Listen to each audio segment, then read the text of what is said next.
शिक्षक साथियों नमस्कार। निष्ठा प्रशिक्षण 3.0 एफएलएन मॉड्यूल 8 सीखने का आकलन, इसका प्रश्नोत्तरी देखते हैं जिसमें आपका स्कोर 20 में से 20 रहेगा।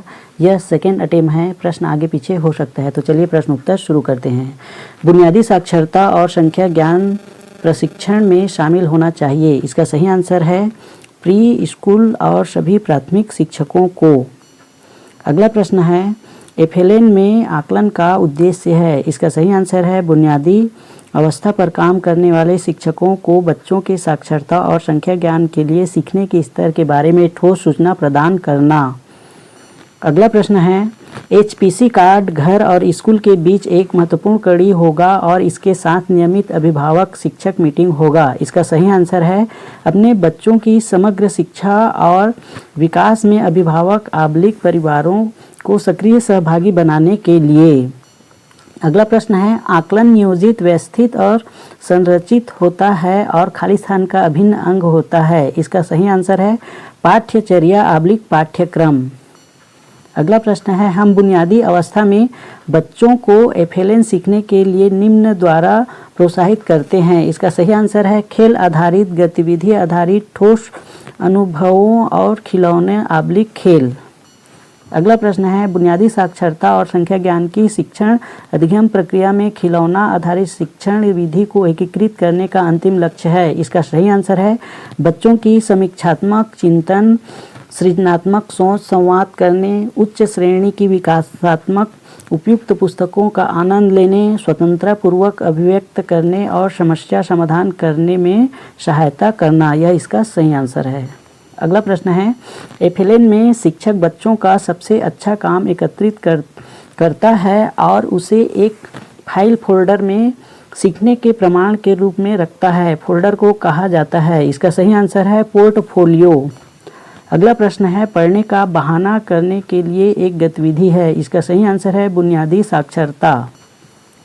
अगला प्रश्न है अभिभावक घर पर बुनियादी साक्षरता को बढ़ावा और प्रोत्साहन खाली स्थान सुनिश्चित करके दे सकते हैं। इसका सही आंसर है आयु उपयुक्त श्रेणीबद्ध कहानी पुस्तकें, खिलौने और हस्तकौशल्य वस्तुएं।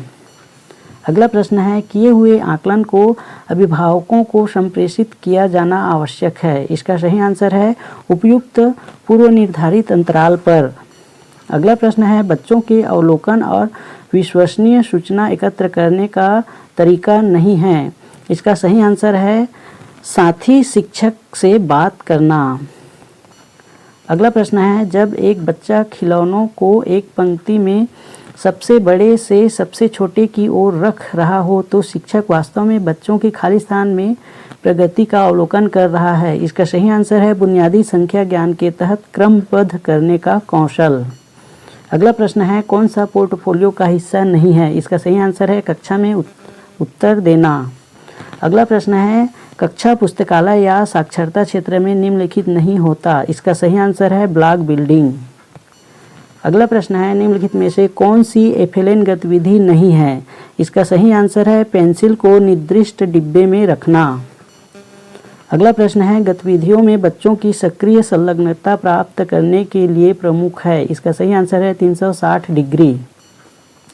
अगला प्रश्न है शिक्षकों को आदर्श साक्षर आबलिक गणितीय व्यवहार की आवश्यकता होती है। इसका सही आंसर है गतिविधियों के लिए निर्देश देते समय। अगला प्रश्न है पहेलियों पर काम करना और उन्हें सुलझाना बुनियादी संख्या ज्ञान की गतिविधि है किंतु यह भी संकेत करती है। इसका सही आंसर है सूक्ष्म गत्यात्मक योग्यताएं। अगला प्रश्न है नई शिक्षा नीति 2020 के अनुसार स्कूल आधारित आकलन के लिए सभी बच्चों का प्रगति कार्ड जो अभिभावकों को संप्रेषित किया जाएगा होगा।